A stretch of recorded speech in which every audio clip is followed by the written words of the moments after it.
33 entries, 7 levels. This is an iceberg of some of the most disturbing yet nostalgic moments from our childhood that left a lasting impression. We'll begin with some internet moments that are scary but strangely nostalgic, and then move on to the truly unhinged ones that take things up a notch. Let's start at the tip of the iceberg. Level 1. Dark Harvest, Invader Zim. Invader Zim was a 2001 cartoon that aired on Nickelodeon and was already widely regarded as not very kid-friendly. Its entire premise was horror comedy and dark fiction, but once blended in with cutesy characters, the horror aspect of it was definitely toned down a bit. However, there were certain scenes in the show that screamed disturbing and were definitely not safe for children to watch. One such scene that probably a lot of us can still remember is the organ harvesting scene from the 4th episode of Season 1. Zim, the main character of the show, gets a disease known as head pigeon at school. This prompts him to go to the head nurse's office, but is kind of worried she'll find out he's not human. Which he isn't. He's an alien known as Urkin. In order to not get his identity exposed at school, Zim decides to literally, in all senses of the word, harvest other children's organs. He uses an alien machine to extract their organs and replaces them with tech gadgets. For example, he removes one girl's organ and replaces it with a gaming device called the Game Slave. Zim goes on a rampage targeting everyone in the school. Meanwhile, he's pursued by Dib, the supposed antagonist of the series, who tries to protect the remaining students from Zim's horrific onslaught. Despite Dib's best efforts, he ultimately fails. Every student ends up having at least one of their organs replaced. The episode concludes with Zim replacing one of Dib's organs with a device called a mooing sound can. To make matters worse, Dib gets blamed for everything and is shunned by the school staff. Five Nights at Freddy's. Me mateys! It be your favorite swashbuckling buccaneer, Foxy, the Pirate Fox! Five Nights at Freddy's isn't necessarily targeted at kids, despite featuring kid-friendly themes like animatronics and cartoonish pizza places. Still, that hasn't stopped people from playing the game, which is exactly why FNAF has become one of the biggest horror game franchises in the world, even going as far as to getting its own mega-hit horror film last year. That said, no one can deny the impact the original FNAF had on the world. The first game, released in 2014, had everyone hooked. Welcome to Freddy Fazbear's, a magical place for kids and grown-ups alike, where fantasy and fun come to life. Fazbear Entertainment is not responsible for damage. Everybody, my name is Markiplier, and welcome to Five Nights at Freddy's 4. Massive OG YouTubers like Markiplier, Jacksepticeye, and PewDiePie jumped on the bandwagon to play the game exactly as the creators intended. It gained so much traction in such a short time that nearly everyone formed some sort of emotional attachment to the game, whether from playing it themselves or watching others play. However, despite the sentimental value, the game was and still is anything but wholesome. It's an exceptionally scary experience revolving around a series of encounters with murderous humanoid animatronics in a pizza place called Freddy Fazbear's. The game is characterized by intense jump scares, dark backstories, and absolutely demonic-looking creatures.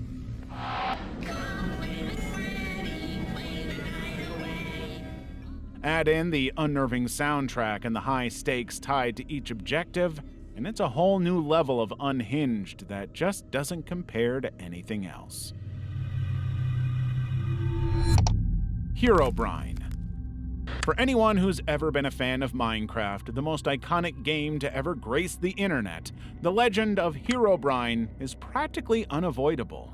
The whole mystery surrounding this alleged secret character began with a 2010 post on 4chan, where a user claimed to have encountered a strange, eerie figure in a Minecraft server during the game's alpha phase.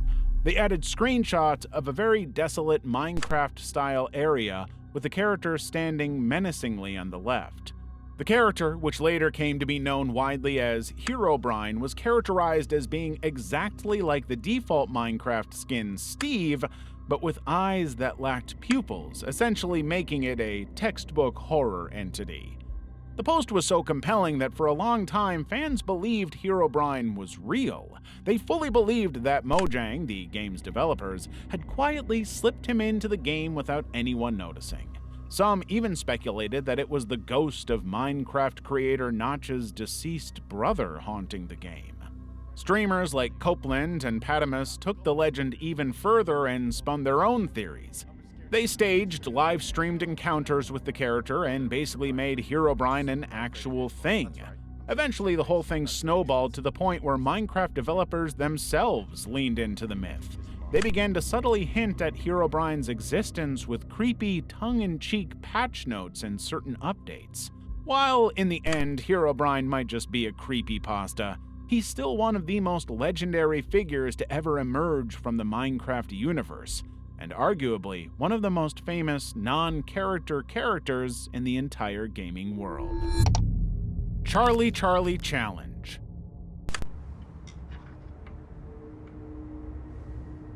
Kids tend to get down to all kinds of strange but surprisingly creative antics. They come up with the wildest games, often with oddly intense stakes. Take the Charlie Charlie game, for example. Most of us have probably heard of it, and let's be honest, many of us have played it at least once. And if you have, you've likely had to face the consequences. The consequences here aren't exactly life-threatening, but the scare you'd get after playing was unmatched by anything else. The game was played by simply balancing pencils on a piece of paper, whispering questions into the void, and waiting for a supernatural yes or no to appear. It was the kind of thing that could send shivers down your spine, even if you didn't entirely believe it. What made it so terrifying wasn't just the setup, but the psychological tension it created. Everyone would sit in absolute silence, holding their breath, while the pencils wobbled slightly. Even the smallest movement felt like proof of something sinister. While the entire thing was literally balanced on a little physics, it was still a scary experience that left most of us dreading sleep time. Cue the sleepless nights and the endless paranoia of, what if it was real? Heart is beating so fast. No, there's no one in here.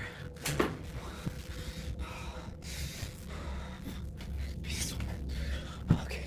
This is stupid. This is stupid challenge. Stupid. Don't.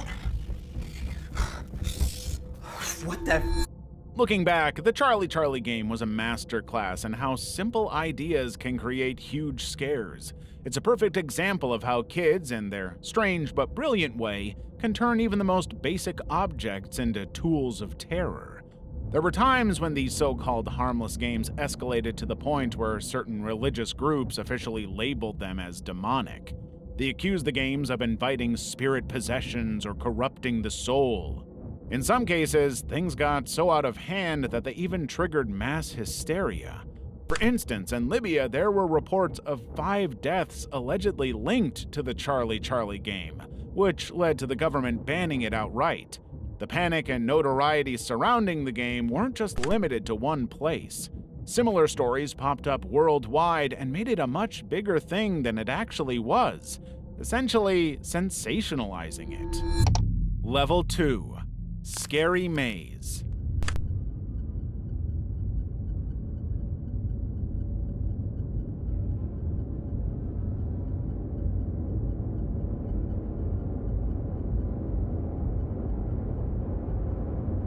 If you were on the internet during the early 2000s, chances are you've come across the infamous Scary Maze game. Everyone knows how unhinged the early internet era was. It was the time when everyone was busy pranking each other with ridiculously simple yet hilariously traumatizing stuff. One such sensation was the Scary Maze game. For anyone who's still blissfully unaware, the Scary Maze game was a deceptively innocent-looking browser game. The premise was painfully straightforward. You had to guide a tiny dot through a series of increasingly narrow mazes without touching the walls. As easy and simple as it sounds, there's a kick. like most similar stuff has. Once players get into the game deeply and start focusing intensely on keeping that little dot on track, the game will suddenly ambush them. It'll pop up a terrifying image of a creepy face, usually Linda Blair from The Exorcist, accompanied by an ear-splitting scream. Usually the way this game circulated was people would trick their friends and close ones into playing it. Friends, siblings, and even parents were fair game. However, with what we know about it now, this innocent prank ruined countless computer screens and friendships. The scare was so sudden and intense that people's reactions became a whole genre of internet comedy. Early YouTube was filled with compilation videos of people screaming, falling out of their chairs, or even smashing their keyboards in terror. Scary Maze became such a massive thing when it first came out that it was practically a rite of passage for internet users back then. Of course, not everyone found it funny. Some people complained about how it was borderline traumatic, especially for kids who didn't know what they were getting into. The game's shock value was way out of proportion for what it was trying to do. But at the same time, that's also why it became such a legendary piece of internet history. Goosebumps. For a series that was marketed as a children's anthology, Goosebumps was anything but that. It was based on R.L. Stine's books of the same name and had a run from 1995 to 1998 spanning over 4 seasons. While the books were already nightmare fuel for many kids, the live-action adaptation somehow managed to take the horror to an entirely new level. And the fact that this was all specifically targeted at children just made the show 10 times more horrifying. Despite that, Goosebumps became one of the most widely watched shows on television at the time. Kids couldn't stop watching it, even if it meant sleeping with the lights on for weeks afterward. The show's success didn't make it any less traumatizing, though. If anything, its visual storytelling made everything feel disturbingly real. The props didn't just look like props, they looked like actual cursed objects dug out of somewhere sinister. It featured hyper-realistic masks and unnerving, convincing blood. Additionally, with a plethora of creepy dolls and cursed objects, the show's production design pulled no punches. Each episode carried its own brand of psychological horror. It tackled all sorts of disturbing stories, everything from haunted ventriloquist dummies, hi Slappy, to shape-shifting monsters disguised as innocent neighbors. In true Goosebumps fashion, the endings of these episodes weren't too comforting either. They almost always left viewers with a lingering sense of unease and sometimes even disgust. What made Goosebumps truly unforgettable, though, was how it walked the razor-thin line between thrilling and terrifying. This aspect of it alone made it truly nostalgic for generations to come. Kids knew they'd be scared out of their minds, but they kept coming back for more. The show introduced an entire generation to the idea that horror could be both fun and utterly horrifying. It ultimately solidified its place as a cornerstone of 90s pop culture and is still remembered for its impact. Bloody Mary.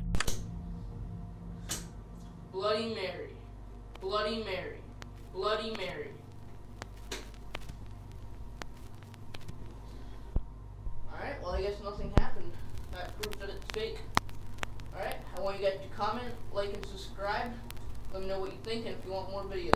See you guys next week. Like Charlie Charlie, Bloody Mary was another ritual that became popular in the early internet era because of the horror implications behind it. Although the legend itself is as old as time, its modern version took on a life of its own. Many people dived into the hype train without having any real understanding of its history. The Bloody Mary myth has long been associated with several Marys throughout history. Some believe it stems from Queen Mary I of England. She was widely known as Bloody Mary due to the vicious persecutions of countless Protestants during her reign. Others tie it to Mary Worth, a figure in folklore who was rumored to be a cruel witch with a lot of blood on her hands. The last possible candidate for the role could be Elizabeth Bathory, a horrific figure in history who became widely known for killing 660 women and bathing in their blood. In the current era, though, the Bloody Mary ritual has basically become a sleepover staple. The game typically involves standing in front of a mirror in a dimly lit room, usually illuminated by candles for that extra creepy touch, and chanting Bloody Mary a set number of times. The most commonly accepted number is 3, but 47 also works apparently. According to legend, if done correctly, her ghostly figure would appear in the mirror behind you. Bloody Mary. Bloody Mary. Bloody Mary. If the name is chanted more times than required, she's reported to reach out of the mirror screen to harm you.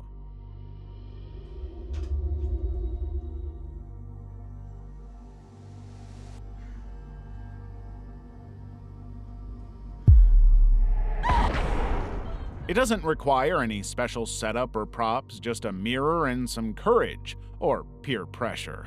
Kids would dare each other to try it. They'd often supplement their own experiences with exaggerated stories about what happened to a friend of a friend. And even though most people knew deep down it wasn't real, the sheer anticipation was enough to have them try it once. There is, however, this phenomenon called the Troxler effect. While the ritual itself is obviously not real, the human mind tends to work in strange ways. If you stare into a mirror under dim lighting for too long, your brain can start distorting the image on said mirror. It's essentially an optical illusion where your mind tunes out anything stationary and starts filling in the gaps with its own creepy creations. It doesn't make Bloody Mary real, but it doesn't make the experience any less terrifying either. Kuyang Daya. The Kuyang is a widely believed myth in Southeast Asian folklore, particularly in Daya mythology. It tells the story of a beautiful woman whose head is detached from her body with her internal organs dangling beneath her. The Kuyang is said to prey on young children and pregnant women, and is known for feeding on their blood and using dark magic to achieve her sinister goals. Because of her malevolent nature, locals often perform rituals and take protective measures to ward her off and keep her from entering their homes. However, what gives the Kuyang a sense of nostalgia is not the legend itself, but a viral video that surfaced on 2011. Titled Kuyang Daya, the YouTube video garnered over 900,000 views and sparked widespread fear. The video features two Indonesian men casually talking, but their conversation isn't what makes the video terrifying, it's what's shown on screen that leaves viewers unsettled. The footage depicts what appears to be an animal locked in a cage. The animal is possibly a dog and is clearly seen wearing an eerie ghost white mask. The mask is unnervingly realistic. It has moving eyes and a contorting mouth that makes the creature look deeply unnatural, while also making it look real for some reason. Its movements are weirdly contorted and disjointed, which makes it hard to believe it's just some touched-upon video of a dog. The video ends with a blue screen. To this day, it's unclear whether the footage was an elaborate, cleverly edited hoax or an actual supernatural occurrence. Because the video is titled Kuyang Daya, many believe this is the closest recorded encounter with the previously mentioned mythical being. Coraline. Coraline is a stop-motion animation movie that's probably carved into the minds of every child who's watched it. It's a dark fantasy animation based on a novella that was released in 2009. On the surface, it seems harmless enough, bright, cutesy visuals accompanied by a fun, whimsical soundtrack. But beneath that, there's something disturbingly dark about the film that taps into the deeper corners of childhood fears, both in its premise and in real life. The story of Coraline seems deceptively simple. It follows a lonely girl who discovers a parallel universe in her new home that holds everything she's ever dreamed of. This newfound reality of hers offers her loving parents, good food, and plenty of attention. But just as she's about to truly embrace this other world, she realizes how wrong her perception was. The world begins to reveal its sinister side, and Coraline is forced to accept that her other parents are far from normal. They and their button eyes represent something much darker. Most disturbingly, her other mother becomes a twisted version of desire, manipulation, and control. The imagery in Coraline is what makes it especially haunting. The infamous button eyes are a small detail that's impossible to ignore. It's almost like the movie knew exactly how to burrow into your brain and never let go. The entire film is a series of you'll never forget moments that stick with you in the most uncomfortable way. But perhaps the most disturbing part of Coraline is its message. Some argue that the movie is a metaphor for abuse, while others call it what it is, a depiction of what happens when we try to find a perfect world that doesn't exist. Level 3. The original Lights Out short film. The original Lights Out was a 3-minute horror short released on YouTube in 2013 by Swedish director David F. Sandberg. The video was so unsettling and haunting that it quickly gained worldwide acclaim and eventually led to the creation of a full-length film in 2016. Despite being only 3 minutes long, the video was probably one of the most eerie things to ever grace the internet. It features highly intense cinematography that completely pulls viewers into the story.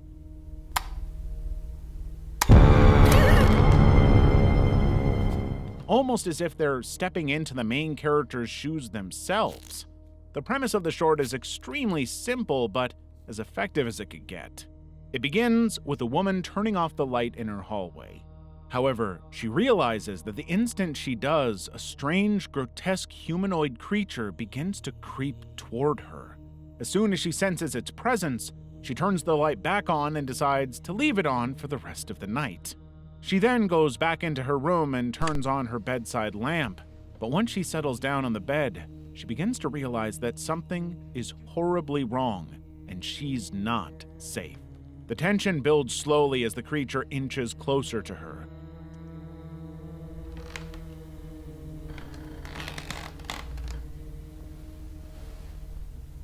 The horror goes up tenfold when the light in the hallway flickers and then goes out completely, leaving both the woman and the viewers fully exposed to whatever horror is about to unfold.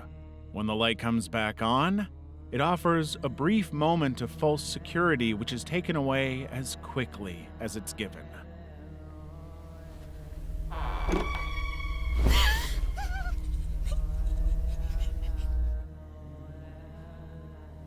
The monster then emerges right by her bedside table instead of the hallway. It snuffs out the light from her bedside lamp, leaving both her and the viewers in pitch darkness. Sid's Mutant Toys Toy Story. Nothing about the movie franchise Toy Story should scream disturbing. After all, it's a series catered entirely to a younger audience. It's supposed to be bright, fun, and full of heartwarming moments. But that doesn't mean it's completely free of nightmare fuel. In fact, one of the most horrific yet iconic scenes in the entire franchise is the introduction of Andy's next-door neighbor, Sid Phillips, and his horrifyingly deformed mutant toys.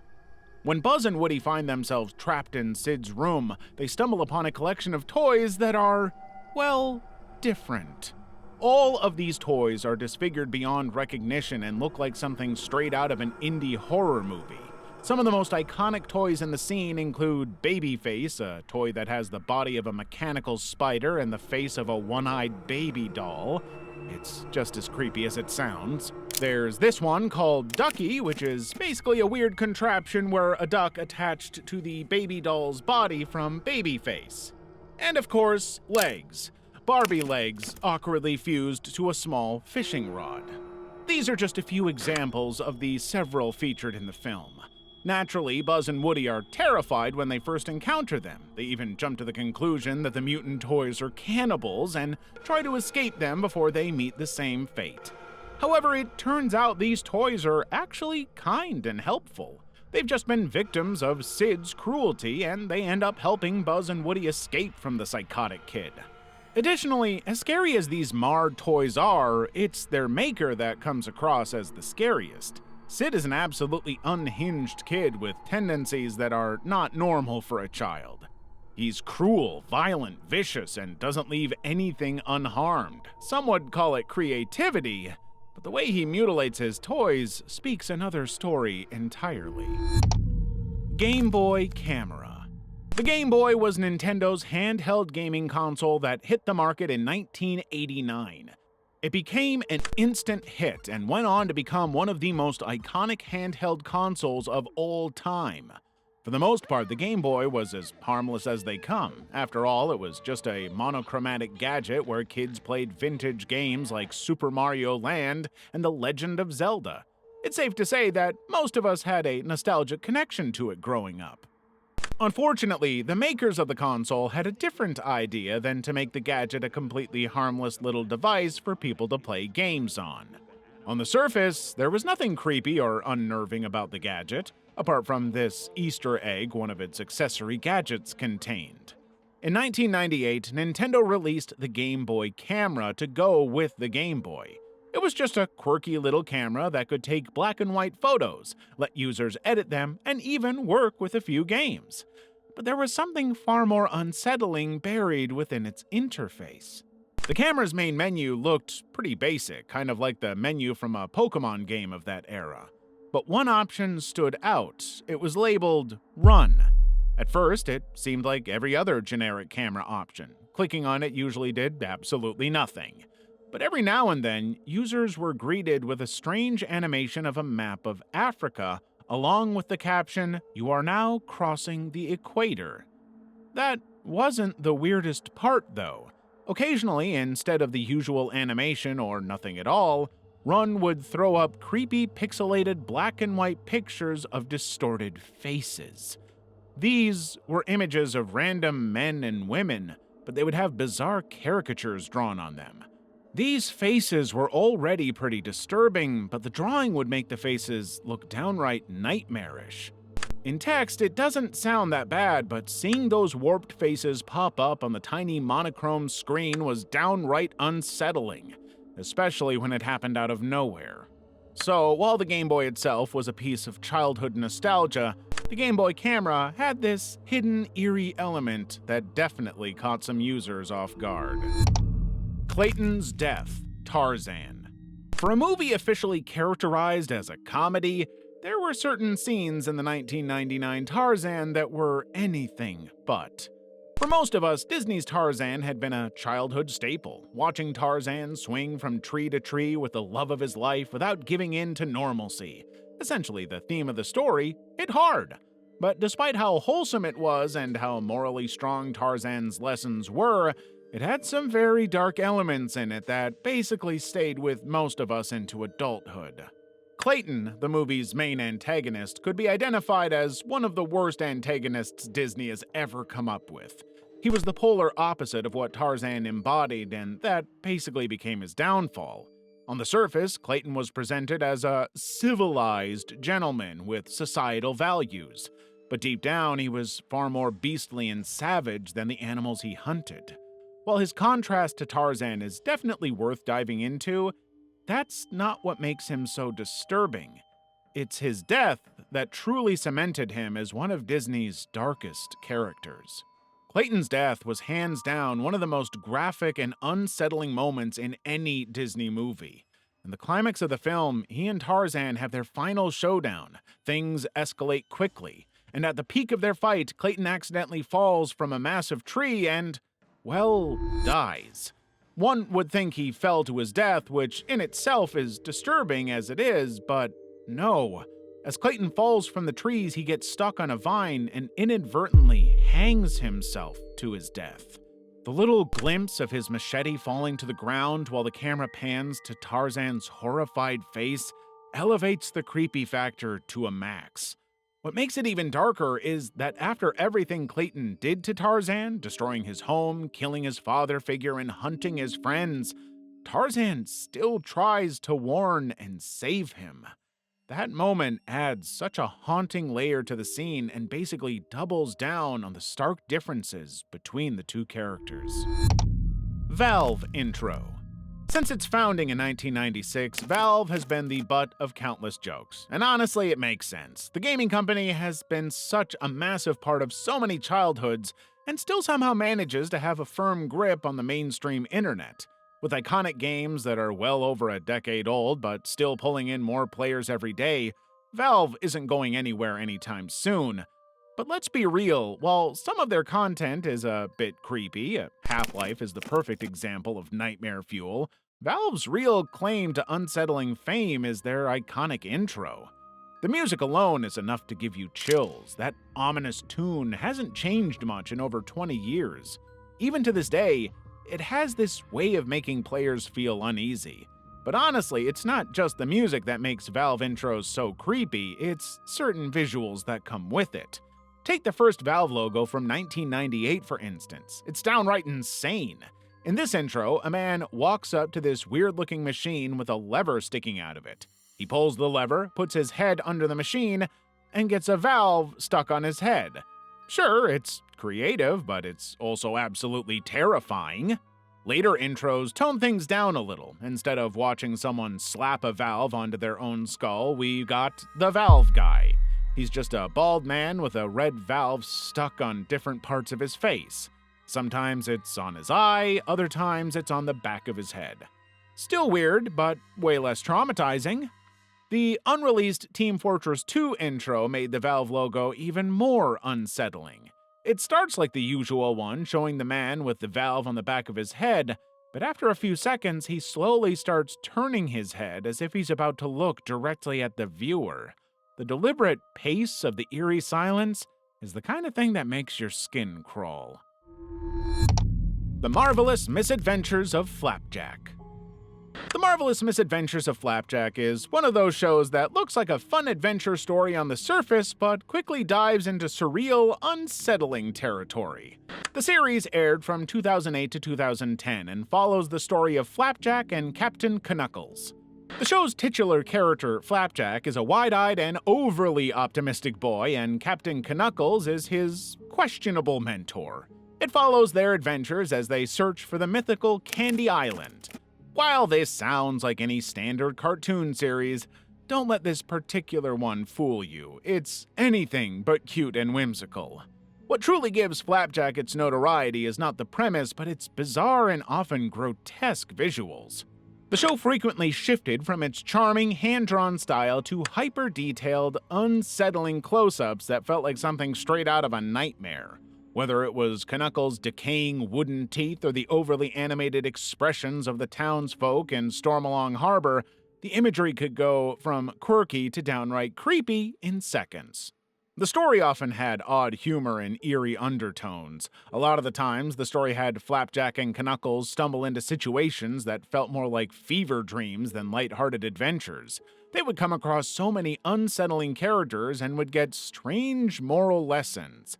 And while the show balanced whimsy and discomfort in a way few cartoons could replicate, it's unforgettable in the weirdest way possible. Slendytubbies. Games like Slendytubbies are prime examples of how, with enough creativity, something innocent can be turned into pure horror. Slendytubbies is a 2012 horror game released by ZeoWorks. It's a twist on the 1997 British show Teletubbies. It basically ruins the show's warm and engaging visuals and warps them into something straight out of a horror movie. The game is a Slender Man-style survival horror experience where players explore eerie, foggy landscapes in search of custards. But the thing that really messes with the player's mind is the fact that they're being hunted by horrifying, corrupted versions of their childhood comfort characters. Teletubbies, the once cheerful characters, are now grotesque-looking disfigured monsters with the most horrific backstories. What makes Slendertubbies so unnerving is how much it messes up with the material source. The cheerful Teletubby theme we grew up with is replaced by everything opposite of that. All 4 of the Teletubbies have some sort of monstrous physical trait that stands as a stark contradiction to their actual character. Tinky Winky, the main antagonist of the first game, has the most corrupted-looking character design out of all of them. He has a massive deformed mouth and uses it to induce a blood-curdling scream. He's also a hostile entity who kills the other Teletubbies as a result of some infection. Slendytubbies initially started as a parody horror game. It quickly gained a cult following and spawned multiple sequels, memes, and plenty of sleepless nights. It's proof that even the most innocent childhood memories can be twisted into something terrifying. Tom and Jerry Train Tracks. Tom and Jerry is known for its over-the-top jokes and slapstick comedy. It's one of those shows that just about everyone knows and has some kind of connection to, regardless of age. But despite the humor, there's one episode in the series that takes a shockingly dark turn. A surprisingly grim contrast to the otherwise chaotic and maybe too hilarious cartoon series. The great thing about Tom and Jerry is that since the show's format is episodic, there isn't much that can be considered canon. Or on the flip side, maybe everything is. Each episode tells its own self-contained story completely separate from the last, or at least we hope so when it comes to the infamous Train Tracks episode. The episode, officially titled Blue Cat Blues, starts with Tom falling hopelessly in love with a white cat. He does everything he can to win her over, but fails, ultimately having his heart broken when she chooses a wealthier, more glamorous suitor. Tom spirals into a deep depression and gradually loses his will to live as his efforts prove futile. By the end, Tom sits on train tracks consumed by despair. Jerry joins the cat in a rare moment of solidarity, reflecting on his own failed relationship. The episode ends with a haunting fade-out as the train rapidly approaches the two. The dark implications of the scene, paired with the grim tone, leave a lasting impression that feels completely out of place in an otherwise light-hearted series. Level 4. 25 Ways to Kill Yoshi. 25 Ways to Kill Yoshi is as violent as it sounds. It's a dark comedy video featuring the Super Mario character Yoshi, portrayed as a plushie, meeting his end in a variety of gruesome ways. Despite the cartoonish and exaggerated tone, there's a strong chance the video was aimed at or at the very least consumed by a younger audience. Unfortunately, this wasn't exactly appropriate for that demographic. The video, created by YouTuber Shonyboy, shows the Yoshi plushie being subjected to increasingly horrendous scenarios to act out the titular 25 Ways to Kill Yoshi. With over 250 million views, it's safe to say it was watched by a massive audience, including many impressionable people. Shonyboy employed various methods to bring Yoshi's plush form to a violent demise. From throwing it in a blender to microwaving it, stabbing it multiple times, and even setting it on fire, the video spares no effort in depicting over-the-top violence. While the addition of Super Mario sound effects adds a somewhat lighthearted layer, it doesn't change the main theme of destruction. Comment sections on the original video are filled with remarks from viewers who admitted they watched it as children as a way to seem edgy or rebellious. The exaggerated violence and dark humor turned the video into something of an early internet relic full of minor controversies. Demon Lady Carb Commercial. Carbs are the enemy for sure, but what happens when big companies take that idea a little too literally? There's a wild commercial from 2001 that a lot of people on the internet remember for seriously freaking them out as kids. The ad starts off pretty normal, like any typical early 2000s commercial. It's bright, over the top, and packed with people acting way too happy. The scene is set at a baby shower with a group of women sitting around congratulating one of their friends. Then the camera shifts to two women sitting off to the side. One of them is holding a plate of hors d'oeuvres and casually asks the other if she's tried the food. The other woman politely declines. She further explains that she's on a diet and is keeping off carbs. These are really good. Have you tried one? Oh, I shouldn't. I'm on this whole low-carb thing. Oh, I read about that. This probably would have been enough to get the carbs bad message across, but here's where things take a completely unhinged turn. The camera pans back to the woman with the plate, and out of nowhere, her face transforms into this horrifying, twitchy demon. She starts aggressively insisting the other woman eat the pigs in a blanket, and her face is oddly glitchy, distorted, and way too much for a commercial about snacks. The whole demon sequence is jarring and feels totally random. The ad probably would have been just as effective, if not better, without it. Some people say they threw it in for shock value, but instead of selling snacks, they just ended up traumatizing a generation. Drag Me to Hell. Drag Me to Hell is a movie that starts off like a generic supernatural horror flick. However, by the time it ends, you're not only left shocked, but also completely defeated by its conclusions.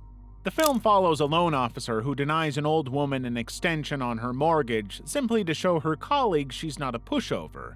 That turns out to be a very bad decision. Unfortunately, the old lady she messes with isn't just some harmless elderly lady. She's a, quote, gypsy who places a horrifying curse on Christine, the main character's name.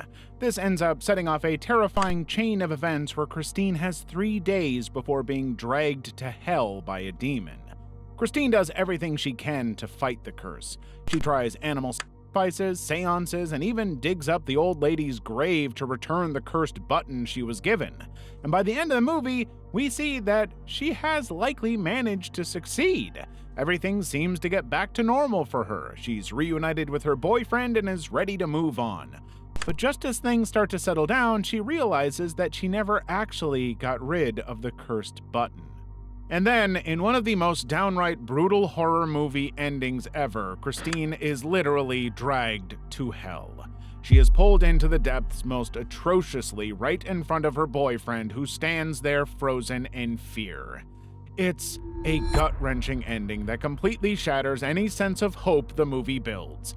The visuals, the screams, and the sheer cruelty of it all make it so disturbing that it's bound to stick in your brain for years. Dead Silence. Dead Silence is a horror film that sticks with you and leaves an eerie feeling long after it ends.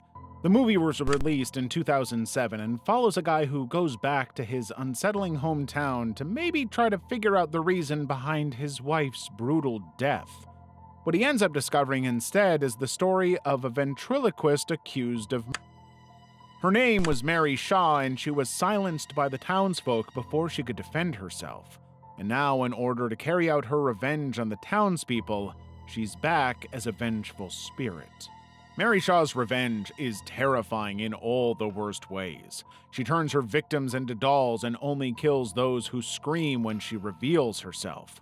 Most of the movie consists of the main character trying to curb his own sense of fear so he doesn't scream. This proves to be way more difficult than it sounds, considering how he's dealing with a cursed spirit. The tension that slowly builds up in the movie is extremely unsettling. It amps up exponentially when there's an impending jump scare and you're convinced that screaming would literally bring the cursed spirit to you. The eerie silence accompanied by Mary Shaw's absolutely lifeless-looking dolls are bound to stick with you, especially if you're someone who grew up with a fear of dolls or ventriloquist dummies. Disturbing SpongeBob. SpongeBob SquarePants can easily be marked as a show with some of the strangest yet funniest humor in cartoons. However, sometimes even the little square sponge goes a bit too far in his antics. There's this one scene in the SpongeBob episode Can You Spare a Dime that can be considered a primary example of a joke going too far. The episode basically revolves around Mr. Krabs accusing Squidward of stealing his dime, which makes the latter leave his job at the Krusty Krab in a fit of rage.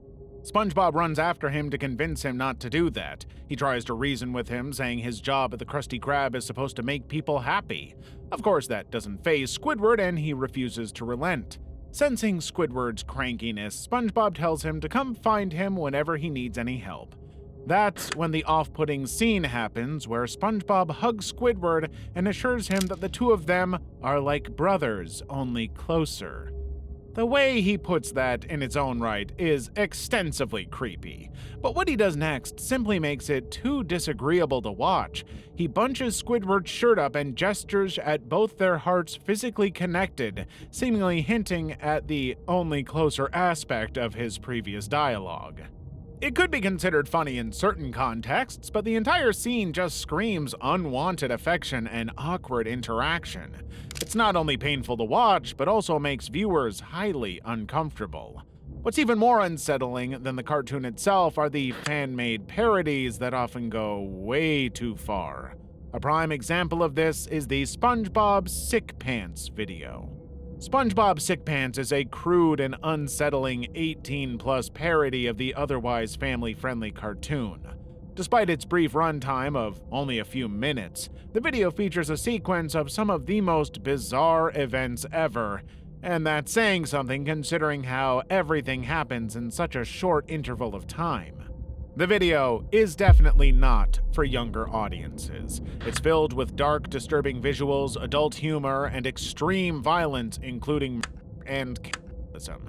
It's unnecessarily bloody and fully leans into its edgy early internet vibes. It's definitely an uncomfortable watch for anyone who unexpectedly comes across it. Level 5. Doshin the Giant. Doshin the Giant is an old Nintendo 64DD game released as a launch title for the Japan-only console. It was later revamped and released on GameCube in Japan and Europe, but never managed to make its way to North America.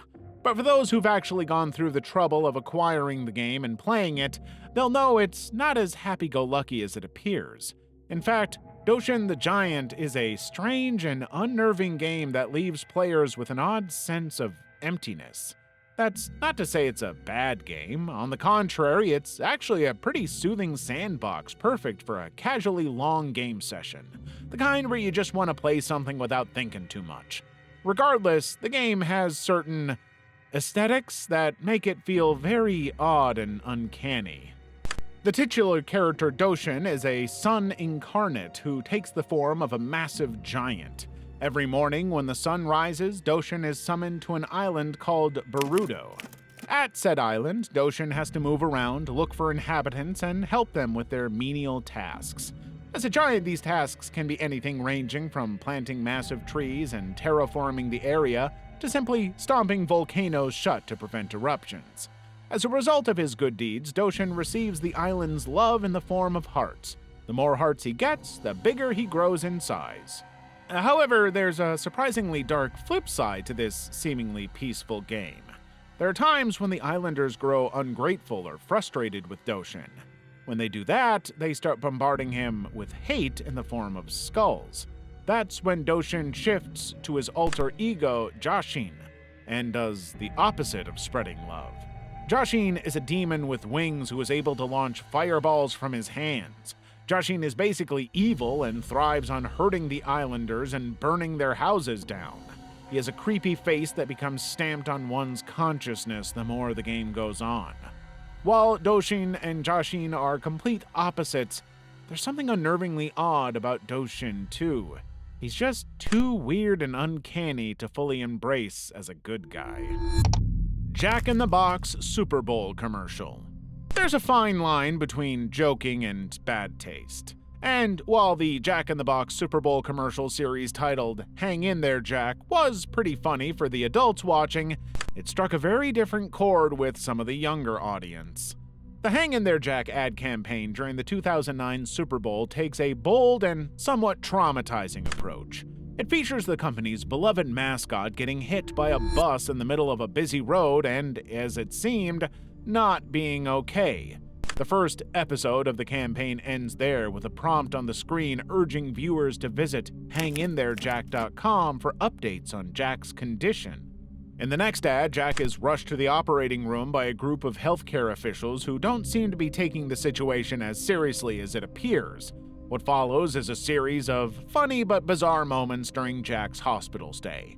One scene shows him unable to fit inside the CAT scan machine because of his massive head and protruding nose. Another shows a doctor using a hot medical glue gun during Jack's surgery. It was all in good fun for some, but definitely traumatizing for the younger audience. The entire ad campaign ends with Jack gaining consciousness the instant his assistant Phil takes over the company and proposes to change its name to Fill in the Box. While the campaign was a bold move in marketing history, it's hard to forget just how unexpectedly heavy it was for something promoting fast food. For kids who just wanted their burgers and fries, watching their mascot fight for his life on national television might have been a bit too much. Freddy Krueger, Nightmare on Elm Street. The 1984 horror slasher film A Nightmare on Elm Street marked the beginning of one of the most legendary yet haunting slasher franchises in history. The series' iconic villain, Freddy Krueger, was the literal textbook embodiment of the phrase nightmare fuel, given his unique ability to torment people in their dreams.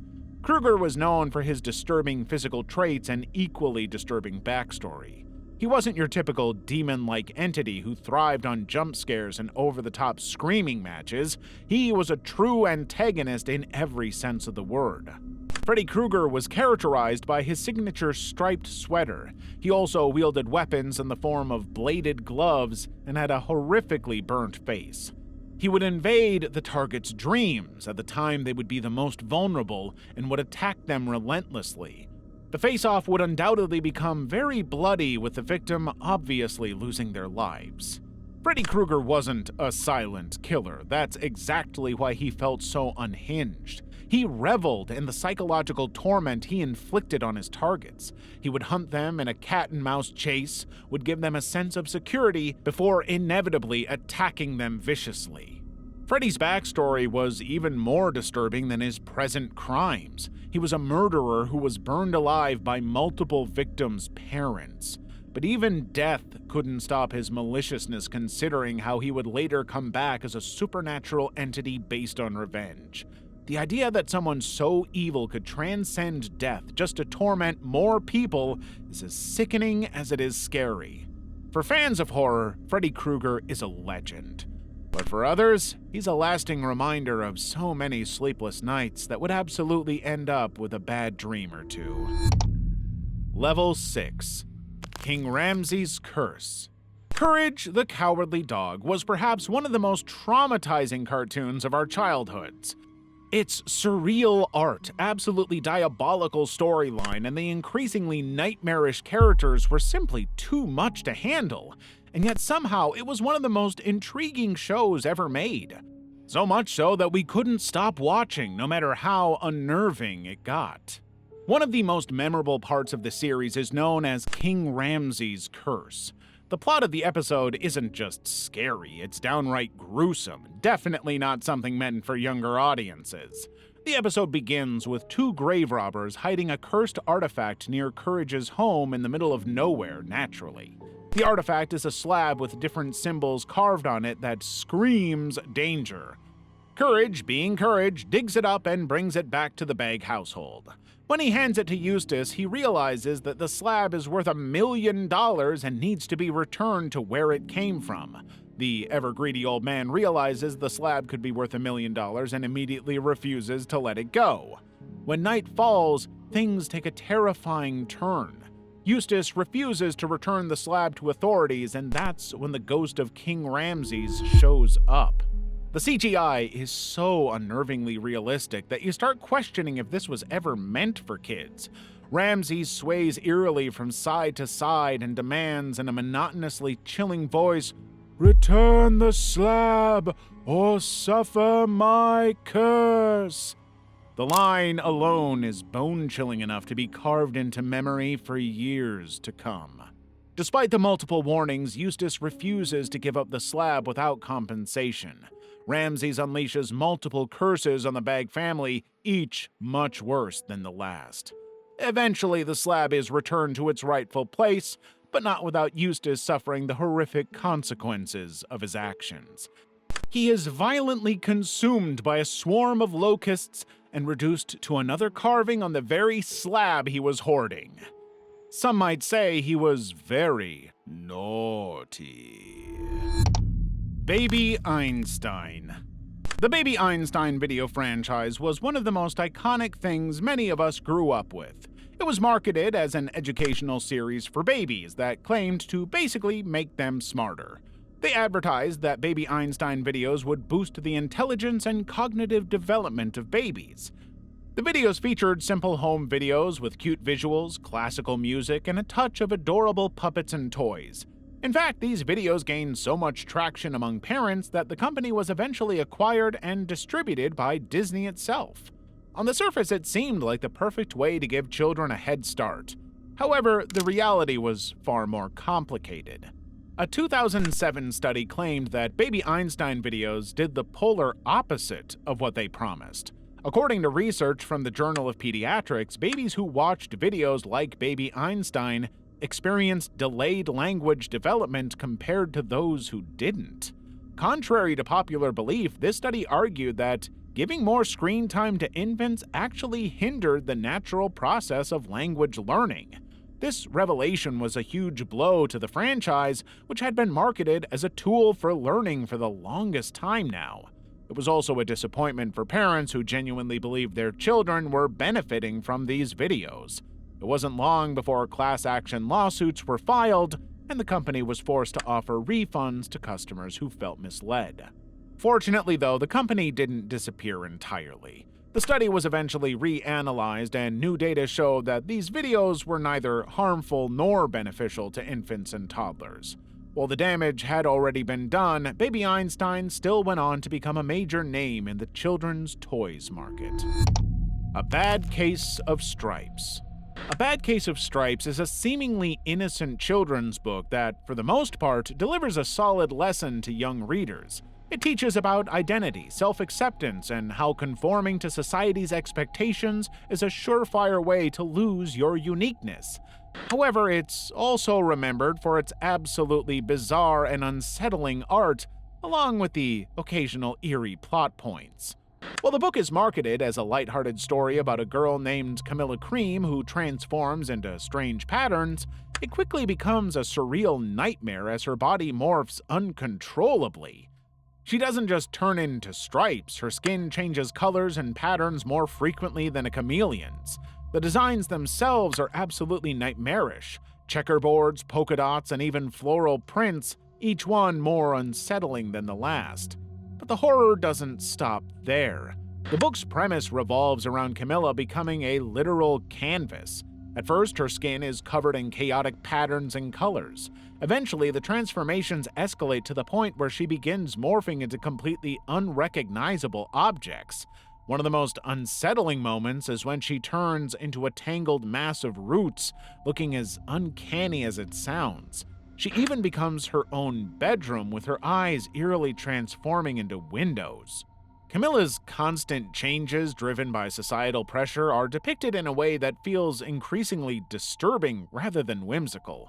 For many readers, A Bad Case of Stripes left a lingering sense of unease, with some even recalling having nightmares about its surreal illustrations and unsettling story. Raka Raka Ronald McDonald. There is some content that's unsettling in its ability to create a nuanced, uncomfortable environment. Then there's content that's so blatantly violent that it doesn't even try to mask its depravity. Raka Raka's Ronald McDonald is a parody rendition of the globally famous McDonald's mascot already known for its pretty uncanny looks. Raka Raka is basically a comedy horror YouTube channel run by twin brothers Danny and Michael Filippo. The twins are known for their edgy sketches and graphic content. Their videos often push YouTube boundaries and are precisely the reason they've had their videos flagged several times. However, despite their troubles with the platform, Raka Raka is widely regarded for having some of the most creative and high-quality productions on YouTube. Their channel's central figure is a violent, chaotic reimagining of Ronald McDonald. Far from the family-friendly and inviting mascot that represents the fast food chain worldwide, this Ronald is a bloodthirsty, homicidal maniac who will stop at nothing to protect his favorite restaurant, which is, naturally, McDonald's. Nearly every skit on the Raka Raka channel involves over-the-top, dramatized action sequences where this unhinged Ronald unleashes his aggressive, hyper-violent tendencies. Whether it's outright killing threats to McDonald's or even cannibalizing his victims, the character is unapologetically disturbing. Although these videos are made in good fun and are meant to be comedic, their grotesque violence and the sheer unhinged nature of Ronald's behavior have so many of Raka Raka's viewers feeling uneasy. For some of its audience, the boundary-pushing antics are entertaining for sure, but for a lot of them, they're deeply unsettling. That's not very surprising considering the videos really tread impossibly close to the line between parody and pure malevolence. Level 7. Utsu Musume Sayuri. Utsu Musume Sayuri is a short, anime-like film that pushes the boundaries of theater and art to the extreme. It was released in 2003 and was apparently made as a student project. The 3-minute short film is essentially a nonsensical amalgamation of surreal characters and horrendous voice acting that leaves a lasting impression on anyone who watches it. While the video might lose its initial creepiness after a few rewatches, the first experience is genuinely unsettling. There's no real story to the short film. The official premise simply states that Sayuri is a curious creature who lives off her husband. It gets even stranger when you realize that Sayuri is a deformed humanoid monster-like being who is literally parasitizing a man identified as her husband. To make things worse, Sayuri isn't alone. She's joined by what seems to be her parents, who look just as freaky and revolting as she is. Sayuri herself can only be described as a massive tangle of limbs with a long, black, whip-like appendage sticking out of her. Her parents, depicted as worm-like creatures and a gigantic head respectively, urge her to strike. According to the official premise, striking is Sayuri's sole purpose in life. What does that mean? We may never know. Frankly, the entire video is as nonsensical as it is disturbing. It leaves a bitter taste in the mouth and feels like a fever dream. While some viewers argue it's meant to be some form of social commentary, nothing can be said about it. And considering how chaotic its visuals are, the theme of the video is nearly impossible to decipher. Combine that with the diabolical voice acting and the whole experience becomes even more baffling. Pico's School. Pico's School is a 1999 Flash game that was considered one of the most coveted Flash games of its time. It's often credited as the game that gave Flash games the momentum they had afterwards. It was also praised for its surprisingly sophisticated and revolutionary design, especially for that era. However, there's a darker aspect that makes Pico's School more notorious than famous. The game was inspired by the devastating mass shooting at Columbine High School. The shooting resulted in the deaths of over 10 students and left more than 20 injured. It was considered one of the deadliest high school mass shootings in the US and shook the entire country for years to come. Pico's school shooting, being based on that, made the game not only a grim reminder of that tragic day, but also made it very dubious. While the game's premise isn't a verbatim retelling of the tragedy, it draws heavy parallels. The main character of the game, Pico, is a student who basically takes it upon himself to stop his classmate Cassandra from rampaging and killing everyone in the school. The game begins with Pico and his classmates in class learning about apples and bananas. Cassandra, the goth girl of the class, suddenly stands up, denounces the American education system, and begins her killing spree. Her first victim is the teacher. Her death is portrayed so violently that the game cuts to a blackout screen with the message, "Your computer is unable to process the immense amount of blood flying around the screen at the time." The gameplay kicks off as Pico ventures through the school to stop Cassandra and her lackeys, who are terrorizing everyone. The lackeys spare Pico only because Cassandra apparently has a crush on him. As Pico progresses through the levels, he discovers that Cassandra has brainwashed her lackeys. She's revealed to be an alien in disguise plotting world domination. The final boss battle pits Pico against Cassandra's alien form, using his own weapons to defeat her. While the game's visuals and simple controls don't immediately scream dark, the disturbing implications of its premise are undeniable. It's unsettling how a game with such a grim backdrop was so popular that nearly everyone seemed to have played it at some point. Joy Junction. Joy Junction was a children's television show that aired in the 1980s. It was primarily categorized as a Christian program that was pretty wholesome for the most part. The show aimed to educate young viewers about kindness, empathy, the power of sharing, and the values of faith.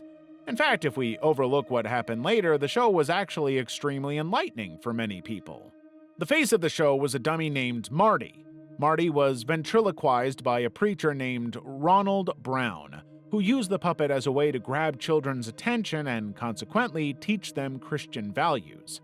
In retrospect, this becomes really disturbing considering how, a few years into the show, Ronald Brown was arrested for some of the most harrowing accounts of crime.